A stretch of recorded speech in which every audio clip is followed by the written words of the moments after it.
मनुष्य बिना मित्र और मित्रता के सुख पूर्वक नहीं रह सकता। बालक हो या वृद्ध, गृहस्थ हो या ग्रह त्यागी सन्यासी, कवि हो या योद्धा, बिना मित्रों के किसी का जीवन नहीं चल सकता। यदि यह संबंध इतना आवश्यक और शक्तिशाली है तो उसके उत्तरदायित्व भी आवश्यक हो जाते हैं। परंतु प्रश्न ये उठता है कि मित्र कौन होता है? आप कहेंगे कि मित्र वो होता है जो सदा हमारा साथ दे, हमारे सुख में आनंद मनाए, हमारे दुख में हमारा सहारा बने, हमारे विरोधियों का शत्रु हो जाए वो, यही ना? परंतु क्या वास्तविकता में मित्र की पहचान यही होती है? मित्र के लिए आवश्यक है कि आवश्यकता पड़ने पर वो आपका विरोध करे। यदि आप सच्चे मित्र हैं, यदि आपका मित्र मूर्खतावश, जानबूझकर या किसी कुचक्र में फंसकर कोई अनुचित कार्य करने जा रहा है, तो आपका कर्तव्य बनता है कि सबसे पहले आप उसे वो कार्य करने से रोकें, उसका विरोध करें। क्योंकि यदि मित्र ने कुछ अनुचित किया तो आप भी स्वयं को अपयश का भागीदार बनने से नहीं रोक पाएंगे। संसार की सबसे बड़ी विजय युद्ध भूमि के व्यू में नहीं, चौसर के व्यू में होगी। चौसर के व्यू रचा जा चुका है सब। मैं आपके कहने का तात्पर्य समझ ही नहीं सका। तो समझ लो कि हमारे कर्मों का, हमारे शब्दों का फल हमारे समक्ष आने को है, सृष्टि की धारा बदलने को है, और शीघ्र ही तुम्हारे समक्ष विकल्प आएंगे पांचाली, और सब कुछ विकल्प के चयन पर निर्भर करेगा। सखी, प्रत्येक मनुष्य की सबसे बड़ी शक्ति ही उसकी सबसे बड़ी दुर्बलता भी होती है, और धर्मशील की दुर्बलता उसका धर्म होता है। इसलिए प्रयास करना कि समय आने पर धर्मात्मा को दुर्बल पड़ने से रोक सको।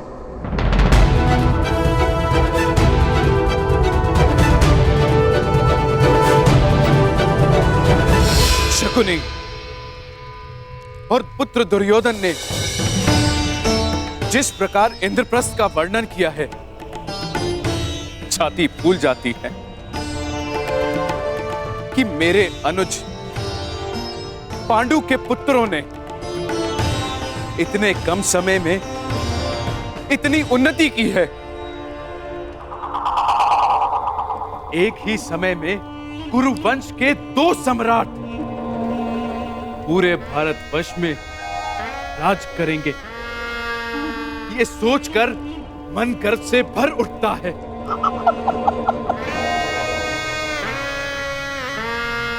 बस एक ही खेद है कि मैं, गांधारी और ताचरी समेत अन्य सभी लोग इस राजसू यज्ञ में सम्मिलित ना हो पाए।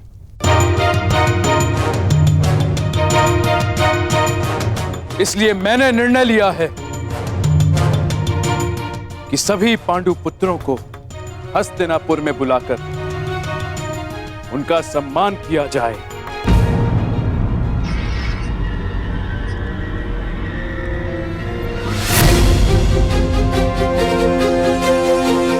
यह तो बहुत आनंद की बात है महाराज। तो ठीक है महाराज, मेरा प्रिय दुशासन आज ही जाकर हस्तिनापुर से पांडवों को निमंत्रण दे आएगा, और फिर यहां उनका सम्मान समारोह होगा, और फिर दो दो हाथ पांचों के।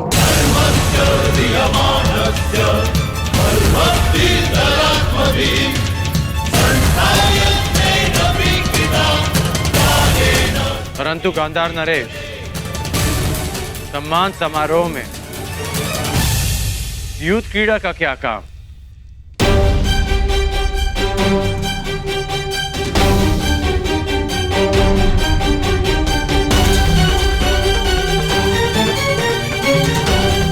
इस मंगलमय अवसर पर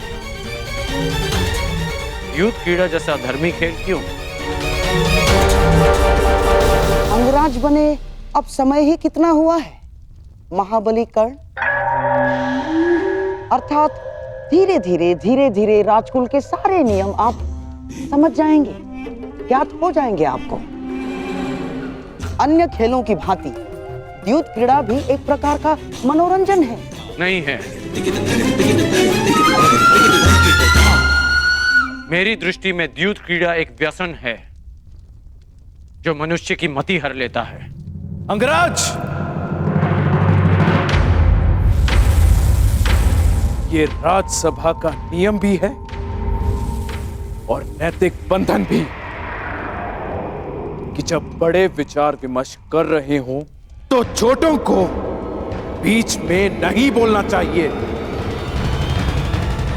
महाराज ठीक कहते हैं। और मेरे विषय में आपका क्या कहना है गांधार नरेश? मैं इस सभा में सबसे अधिक ज्येष्ठ हूं। मेरा मानना भी वही है जो अंगराज का।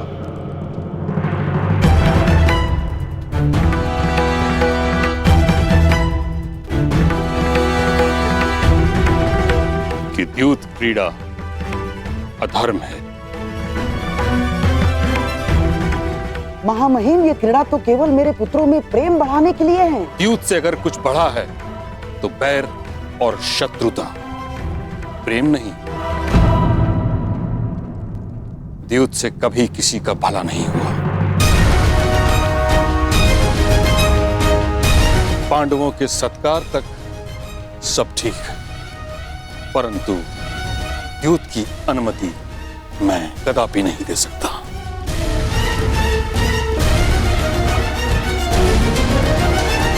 परंतु महामहिम, अतिथि का स्वागत और मनोरंजन उनकी रुचि के अनुसार ही तो होना चाहिए ना।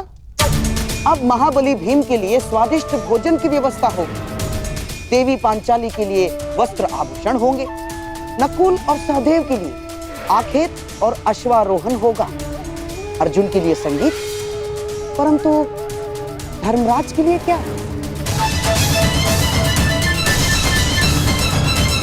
जिस सम्राट के सम्मान के लिए समारोह कर रहे हैं उनकी तो केवल एक ही रुचि है, द्यूत, चौसर महाराज।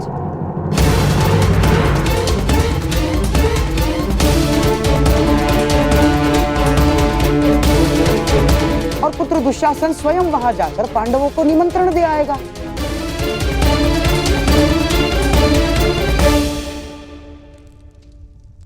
पांडव और कौरव साथ में खेलेंगे तो आपस का बैर भी समाप्त हो जाएगा। इसमें बुराई क्या है महामहिम? आपत्ति इस बात की है गंधार राज कि आपकी रुचि भी केवल दूध में है। बीते कल में हस्तिनापुर ये अनुभव कर चुका है कि जिस विषय में आपकी रुचि रही उस विषय का परिणाम शुभ नहीं रहा।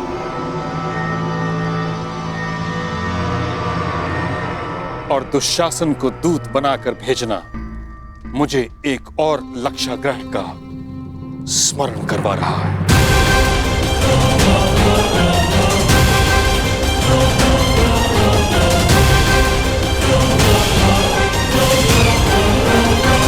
तो पितामह, इसमें समस्या क्या है? युद्ध क्रीड़ा एक सामान्य खेल ही तो है। परंतु मेरा इतना विरोध होने के पश्चात भी युद्ध क्रीड़ा का इतना समर्थन असामान्य है दुर्योधन।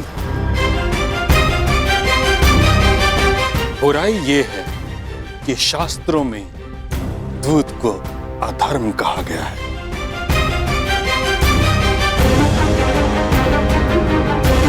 दुशासन युद्ध क्रीड़ा का प्रस्ताव लेकर नहीं जाएगा। बड़ी विचित्र बात है महामहिम। एक भूल को क्या जीवन भर नहीं भूलेंगे आप? प्रायश्चित का एक अवसर नहीं देंगे? ठीक है, यदि आपको मेरा दुशासन को निमंत्रण लेकर भेजना षड्यंत्र लग रहा है, तो आप धर्मात्मा विदुर को निमंत्रण लेके भेज सकते हैं।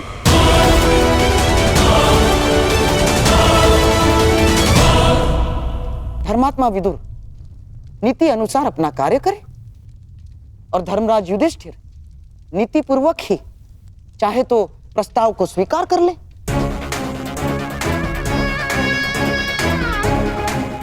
परंतु मामा श्री, क्या करें मेरे होने वाले सम्राट?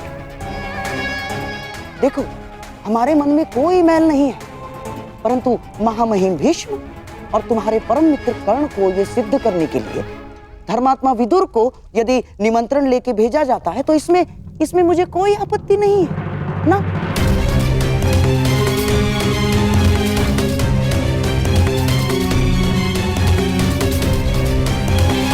तो मेरा आदेश है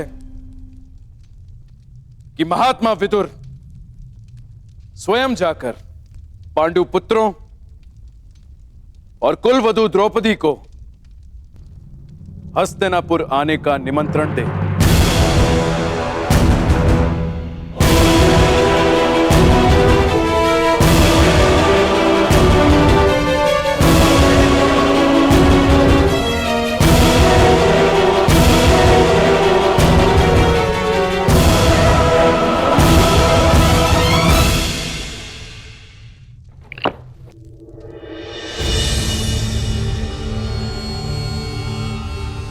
मामाश्री, आपने स्वयं विदुर को वहां जाने को क्यों कहा? अब वो अवश्य युधिष्ठिर को द्यूत ना खेलने का सुझाव देगा ना। महात्मा विदुर यहां से हस्तिनापुर का दूत बनकर जा रहा है और वहां धर्मराज युधिष्ठिर उसका सम्राट बनकर स्वागत करेगा।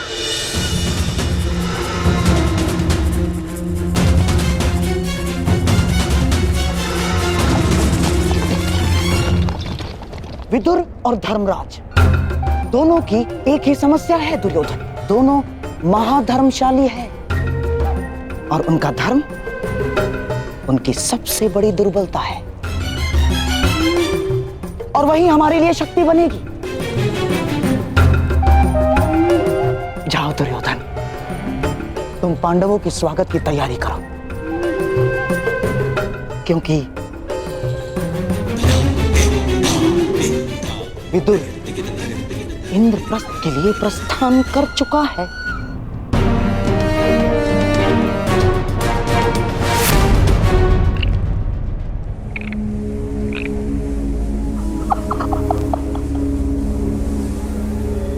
जब दो धर्मात्मा मिलकर बैठेंगे तो मंथन से केवल धर्म ही निकल कर आएगा।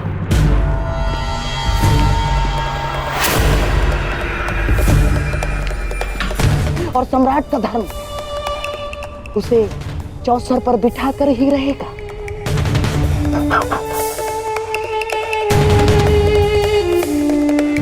क्योंकि सम्राट युद्ध और द्यूत के निमंत्रण को कभी अस्वीकार नहीं कर सकता ना। और इसी प्रकार हमारी योजना में कोई बाधा नहीं डाल सकता। इंद्रप्रस्थ में आपका स्वागत है अंगराज कर्ण।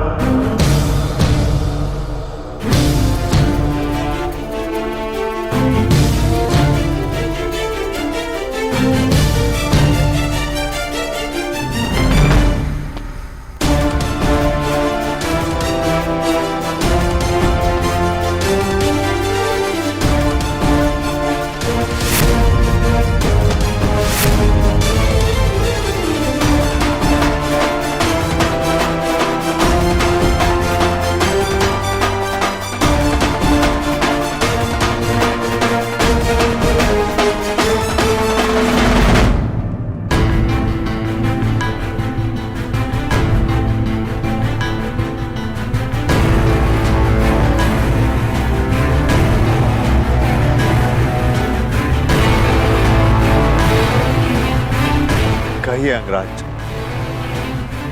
आपके यहाँ पधारने का उद्देश्य क्या है? मैं आपको सावधान करने आया हूं धर्मराज। शीघ्र ही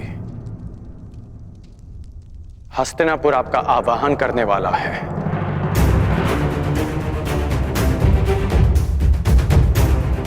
एक निमंत्रण आने वाला है।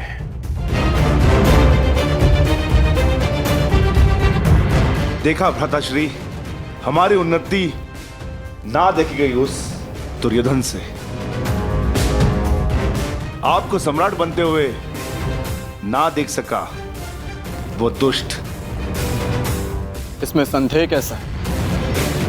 जिस भांति दुर्योधन यहां से क्रोधित होकर गया था, निस्संदेह उसने युद्ध का आह्वान किया होगा।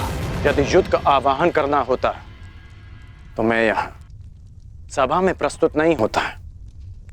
अभी तो युद्ध भूमि में तुम्हारी प्रतीक्षा करता है। अर्जुन, कर्ण महोदय को अपनी बात पूरी करने दो। अंगराज, किस निमंत्रण की बात कर रहे हैं आप? द्यूत निमंत्रण की। शीघ्र ही आपको द्यूत का बुलावा आएगा।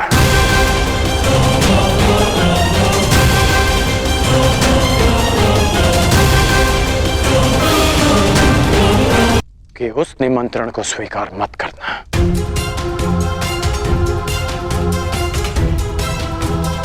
क्योंकि मुझे संदेह है कि गांधार राज ये निमंत्रण आपके सम्मान के लिए नहीं, उस अपमान के प्रतिकार के लिए भेज रहे हैं।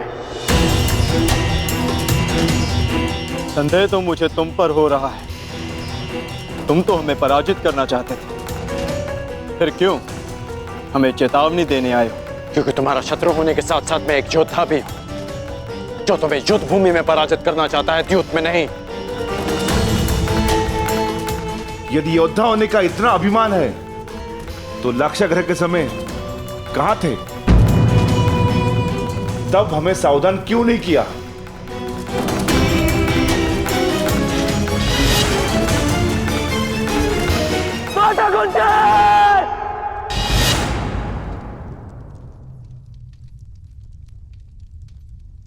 उस समय कुछ नहीं कर पाया, इसलिए इस समय प्रयास करने आया।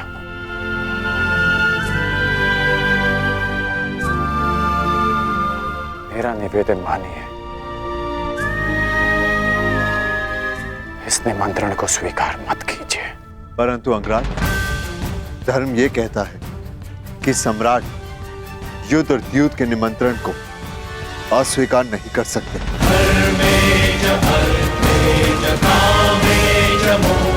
प्रत्येक मनुष्य की सबसे बड़ी शक्ति ही उसकी सबसे बड़ी दुर्बलता भी होती है, और धर्मशील की दुर्बलता उसका धर्म होता है।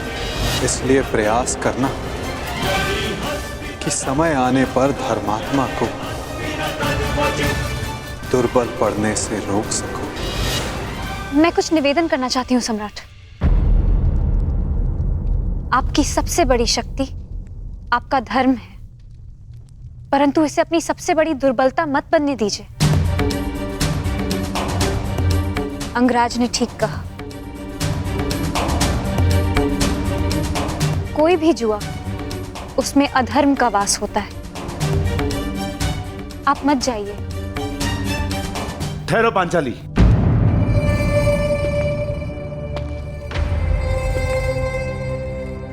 कर्ण ने तुम्हारी एक बार रक्षा की, इसका अर्थ यह नहीं कि हम इस पर विश्वास कर ले।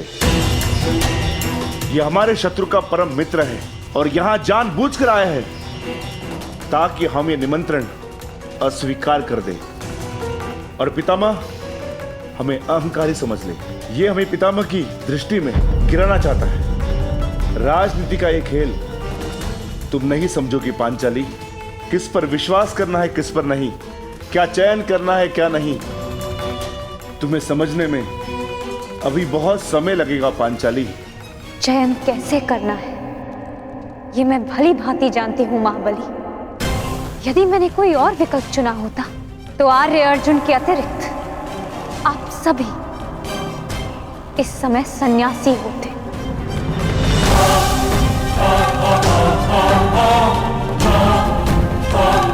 और उससे भी पूर्व यदि मैंने अपने चयन में थोड़ा सा भी परिवर्तन किया होता तो आर्य अर्जुन भी स्वयंवर में मेरा वरण ना कर पाते। मनुष्यों की परख मुझे भी, मित्र और शत्रुओं की भी। मैं मानती हूं कि अंगराज आपके शत्रु पक्ष से है, परंतु इस समय वो हमारे भले की बात कर रहे हैं और मैं उनके मत का समर्थन करती हूँ। पांचाली! अनुज भीम, तुम्हें पांचाली से इस भांति बात नहीं करनी चाहिए। पांचाली को अपना मत प्रस्तुत करने का पूरा अधिकार है, परंतु पांचाली, भीम का मत भी उचित है। यदि हम हस्तिनापुर नहीं गए तो बहुत अभिमानी दिखेंगे। आपकी इसी सोच को गांधार राज भली भांति समझते हैं, इसलिए आपको द्यूत का निमंत्रण भेज रहे हैं। परंतु अंगराज का कथन उचित है धर्मराज।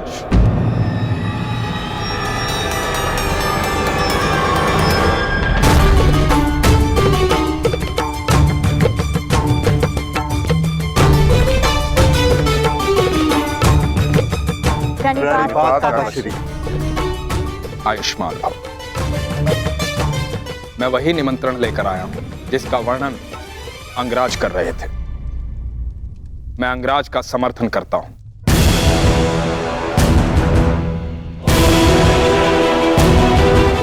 मुझे भी इसमें षड्यंत्र दिखाई देता है। जो लाक्षागृह में तुम सबको भाभी कुंती समेत भस्म करना चाह सकता है, वो कुछ भी कर सकता है। हमें उनसे भय नहीं है काकाश्री।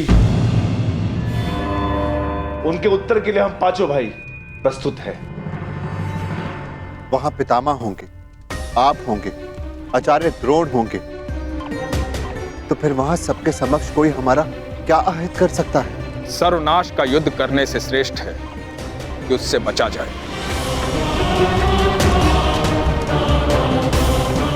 कीचड़ में गिरने से कदाचित बाहर आ जाए और वस्त्र मैले हो ही जाते, उससे बचना ही श्रेष्ठ है। सर्वश्रेष्ठ युद्ध वो होता है पुत्र जो युद्ध ना हो। और धर्म क्या कहता है काकाश्री? धर्म ये कहता है कि युद्ध और द्यूत के निमंत्रण को नकारा नहीं जा सकता, लेकिन निर्णय आपका है, क्योंकि द्यूत भी धर्म नहीं है।